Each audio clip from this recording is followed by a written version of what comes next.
Hola, ¿qué tal? Leandro por acá. En la siguiente lección abordaremos de forma introductoria sistemas de baja potencia. En cuanto a aplicaciones y características principales de paneles, ya hemos conversado en justa medida. Nos centraremos ahora en sistemas off-grid y sistemas on-grid de baja escala. Comenzando nuestro análisis de los diferentes tipos de sistemas domiciliarios y de baja escala, podríamos hablar sobre sistemas off-grid, donde off-grid significa sistemas aislados de la red. Y estamos hablando de situaciones rurales donde no hay red eléctrica a disposición. En este tipo de sistemas, además de tener nuestro generador fotovoltaico, es decir, nuestro conjunto de paneles dimensionado en base a la cantidad de energía que queramos generar o suministrar, tendremos que tener también un conjunto de baterías en relación a la autonomía en consumo y en tiempo que queramos tener, porque si no tuviéramos esas baterías, la generación fotovoltaica, siendo que nunca tendrá por qué estar absolutamente coordinada con nuestro consumo, tendrá un respaldo. Es decir, necesitamos baterías para poder disponer de energía en cualquier momento del día, independientemente de cómo esté el sol, y que no porque pase una nube sobre nuestra instalación fotovoltaica a nosotros se nos apague la heladera o el televisor o la luz o lo que fuere. Necesitamos sí o sí en sistemas off-grid, generador y baterías. Como existen baterías, existirá la necesidad de regular la carga de las mismas, evitar que se sobrecarguen y evitar que se sobredescarguen, y por eso aparece un tercer elemento denominado regulador de carga. El regulador justamente hace eso, evita sobrecargas y sobredescargas, siendo que ambas son nocivas para la vida útil de la batería. ¿Por qué se sobrecargaría? Bueno, porque los paneles están siempre, por supuesto siempre que sean asoleados, entregando energía a la batería y son incapaces de detectar que la batería ya esté completa. Entonces esa sobrecarga, si no estuviese el regulador, podría traducirse en un sobrecalentamiento y hasta un incendio de esas baterías. Por el lado de la sobredescarga, nuestros consumos también van a ser insensibles al estado de carga de la batería, y si nosotros las sobredescargamos con nuestros consumos, podemos dañarlas prematuramente. La idea es que un banco de baterías pueda tener una vida útil de 5 o 7 años, y eso es solo conseguible en base a la inclusión de un regulador.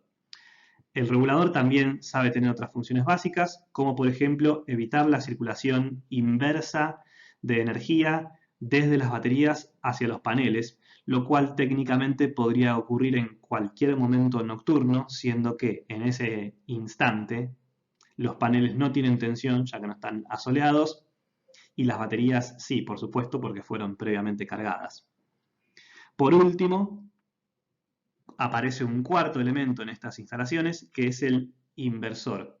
Y su función es la de tomar corriente continua procedente de la batería o en todo caso del regulador y convertirla en corriente alterna. Solo de esa manera nosotros podríamos alimentar nuestros tradicionales aparatos o electrodomésticos típicos de nuestro hogar, como una tele, una computadora, etcétera, que funcionan con corriente alterna de 220 volts y 50 Hz en la Argentina. Si no fuera ese el caso, únicamente podríamos alimentar consumos en corriente continua a 12 volts. Estas son las características fundamentales de los sistemas off-grid. En cuanto a tecnología, es fundamental entender que sí o sí funcionan con baterías y que es imposible que funcionen sin ellas. Y dado que incluyen baterías, estos sistemas son relativamente costosos, ya que el 50% del costo de todo está implicado en las baterías. Desde luego, existe la opción de combinar estos sistemas off-grid solares fotovoltaicos con generadores eólicos, con molinos, con aerogeneradores. En este caso, particularmente se tiene que trabajar con un tipo específico de regulador de carga que esté preparado tanto para trabajar con energía solar como en energía eólica, y particularmente también se podría considerar que como se tendrá una mayor generación de energía a lo largo del día y no solo centrada en el mediodía, en este caso en particular el dimensionamiento de baterías podría ser diferente, ya que la entrada diaria de energía va a ser mayor. Por supuesto, los costos son mayores, ya que trabajarán con un regulador de carga diferente y con un generador eólico. Todos los sistemas fotovoltaicos off-grid requieren baterías para su funcionamiento, ya que no existiría coordinación jamás o simultaneidad jamás entre la generación y la demanda, y eso es absolutamente inaceptable. No obstante, existen excepciones y una de ellas es la aplicación de bombeo solar. En este caso, una bomba específicamente para este tipo de tecnologías será accionada a través de un controlador o inversor que le entregará energía adecuada en tensión y corriente y de forma simultánea con la generación de un conjunto de paneles solares. Es decir, en este caso, siempre que haya sol, habrá energía producto de esos paneles y el controlador o el inversor harán que la bomba entre en funcionamiento y siempre que haya sol, el tanque de agua se irá llenando. En el momento en el cual ya no haya sol, el tanque se dejará de llenar, no obstante, ya estará o lleno o con algún nivel, por supuesto, de agua, y dado este funcionamiento no hacen falta baterías. Por supuesto, en función de la irradiancia y en función de la potencia generada por el generador fotovoltaico, el caudal de la bomba será variable. No obstante, siempre habrá un caudal en relación a una determinada irradiancia. La inclusión de baterías es estrictamente necesaria en la gran mayoría de los sistemas en los cuales no existe red eléctrica a disposición. Cuando sí existe red eléctrica a disposición, podemos hablar de sistemas on-grid, en los cuales el generador fotovoltaico alimenta un inversor y este inversor, que es un tipo de inversor especial, está capacitado para poder inyectar energía eléctrica a la red cuando nosotros en nuestra casa no necesitemos. Es decir, este tipo de sistemas funciona de forma interconectada con la red eléctrica, entregando energía cuando en nuestra casa no se necesita o proporcionando energía a nuestra casa cuando sí se necesita. Por supuesto, siempre que pueda. Es decir, si fuera de noche, por ejemplo, la energía requerida para nuestros domicilios provendrá de la red y durante el día, momentos en los cuales no consumamos tanta energía o simplemente generemos más de lo que necesitemos, el excedente energético será inyectado a la red. Este tipo de sistemas aprovechan excedentes energéticos, cosa que en los casos anteriores simplemente no ocurría porque momento en el cual las baterías estén llenas, todo el excedente energético será restringido en su ingreso a ellas por parte del regulador de carga. Pero en este caso, no. Dada la situación, este tipo de sistemas son mucho más económicos, es decir, no requieren baterías, por lo tanto todo ese costo es evitable y se evita de esa manera la mitad del costo aproximado con respecto a sistemas off-grid. No obstante, requieren un marco normativo específico que habilite, que regule, que norme la inyección de esos inversores y la contraprestación de la energía que nosotros inyectemos a la red eléctrica. Este es el marco conocido como generación distribuida. Es muy importante notar que por los mismos motivos en los cuales no podíamos tener un sistema off-grid funcional que no utilice baterías, en el caso de los sistemas on-grid, cuando se corte la red eléctrica, es decir, cuando no haya energía eléctrica a disposición en la red, nuestros sistemas típicos on-grid tampoco serán funcionales, es decir, comúnmente no confieren autonomía. No obstante, existe la posibilidad de trabajar o diseñar con sistemas on-grid híbridos, los cuales incluyen baterías y en este caso las baterías son cargadas a partir de un inversor cargador específicamente diseñado para ese efecto y para los momentos en los cuales no haya red eléctrica, las baterías serán nuestro backup energético. También es importante contemplar, con respecto al caso anterior, que si nuestro objetivo fuera instalar en nuestros domicilios un sistema fotovoltaico on-grid con backup solo ante cortes de luz, en ese caso tendríamos un sistema fotovoltaico o un conjunto de paneles con muy poca utilidad, con muy baja rentabilidad. Para los casos específicos en los cuales se requiera backup, a partir de equipamiento de instalaciones solares fotovoltaicas, puede utilizarse un inversor cargador apto para tomar energía de la red y eventualmente entregarlas, y usarlo para cargar baterías que se usen ante corte de luz. Este tipo de sistemas, como toman energía y también la entregan, por supuesto, requieren un marco normativo específico, al igual que cualquier sistema on-grid, pero inclusive también podría plantearse la posibilidad de un sistema de backup completamente off-grid, que jamás inyecte y que solo sea habilitado en los momentos en los cuales la red eléctrica no esté a disposición, y que cuando lo esté, su única función sea mantener cargada un cierto banco de baterías, como cualquier unidad de UPS convencional, pero en este caso conformada a partir de equipamiento de instalaciones solares fotovoltaicas.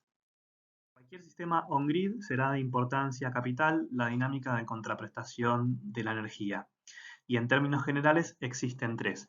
Una primera, conocida como net metering o neteo.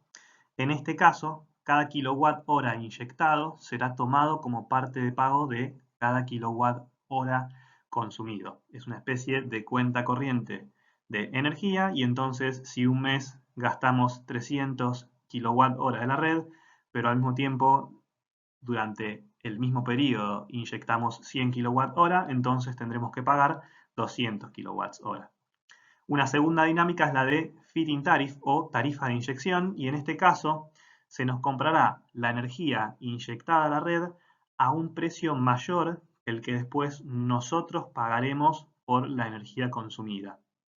Y en tercera instancia existe una dinámica más que se conoce como net billing o facturación neta. En este caso, la distribuidora nos comprará la energía a precio mayorista, es decir, taxativamente se nos pagará menos por la energía inyectada en términos de pesos por kilowatt hora que lo que nosotros pagaremos de vuelta en pesos por kilowatt hora por la energía consumida.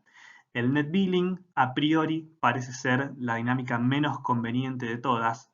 No obstante, lo que vale decir es que en las dos primeras, en el neteo y en la tarifa de inyección, se requiere para que funcione a nivel mercado esa dinámica, tanto una como la otra, la participación del gobierno nacional o del gobierno provincial a través de alguna política de subsidio. El subsidio es lo único que hará posible que se nos tome de igual a igual el kilowatt hora inyectado versus el consumido, o más aún que se nos pague más por lo inyectado que luego por lo consumido. Con lo cual, las dos primeras dinámicas requieren de un subsidio, la tercera no requiere de un subsidio, y en tanto que toma a precio mayorista el kilowatt hora inyectado, en la metodología de facturación neta se hace evidente y al mismo tiempo se fomenta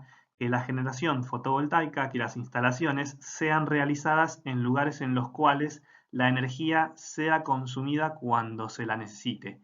Es decir, que haya autoconsumo y que entonces la menor cantidad posible de energía sea inyectada, de forma tal que en el caso de net billing, el juego será no vender barato, sino no consumir caro, lo cual desde un punto de vista de incentivos y de filosofía medioambiental, de la razón de ser de este tipo de instalaciones, tiene mucho más sentido que en las dos anteriores. Con lo cual, vale decir que el mundo hoy, en sus diferentes reglamentaciones, tiende hacia el net billing, y particularmente en la actualidad, la Argentina y su Ley Nacional de Generación Distribuida plantea un régimen de contraprestación de net billing. Al mismo tiempo, existen en el país algunas provincias con políticas propias, donde, por ejemplo, se destaca en la actualidad la provincia de Santa Fe, con una ley de generación distribuida propia y desde el año 2014 aproximadamente, donde allí se trabaja con una tarifa de inyección. No obstante, a nivel nacional y la gran mayoría de las provincias, la legislación pertinente plantea, permite un escenario de net billing con autoconsumo.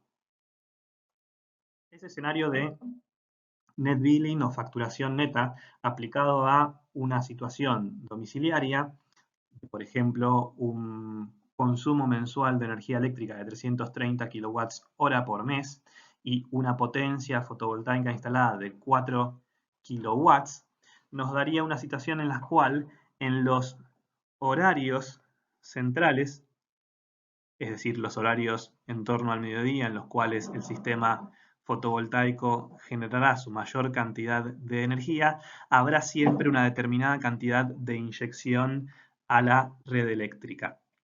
Y entonces, y en concreto, por ejemplo, sobre una base de 4.000 kWh de consumo anual, habrá una generación fotovoltaica de 4.800 kWh anual, pero por sincronicidad o falta de ella, en todo caso, entre la generación fotovoltaica y el consumo, habrá solo un autoconsumo de 1.700 kWh y esta es una cantidad ahorrada de energía a precio de compra, pero habrá una cantidad de energía inyectada, vendida técnicamente a un precio menor, a un precio de mayorista, mucho mayor, es decir, de 3.100 kilowatts hora de energía. Prácticamente 2/3 de los generados serán inyectados y vendidos en términos más baratos que los de compra.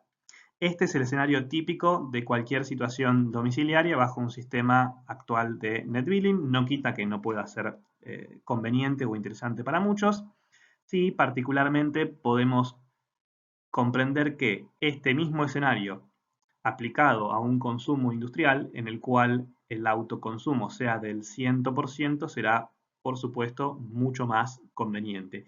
Y ese es el principal mercado de generación distribuida en la actualidad a nivel nacional. Sistemas on-grid aplicados en industrias o en comercios con mayor autoconsumo. Como hemos visto, para todo este conjunto de instalaciones existen componentes comunes como paneles, inversores, baterías, reguladores de carga, etc. En próximas unidades avanzaremos sobre el dimensionamiento pertinente de cada uno de estos componentes y un análisis más profundo de costos y de parámetros técnicos de los diferentes tipos de sistemas fotovoltaicos.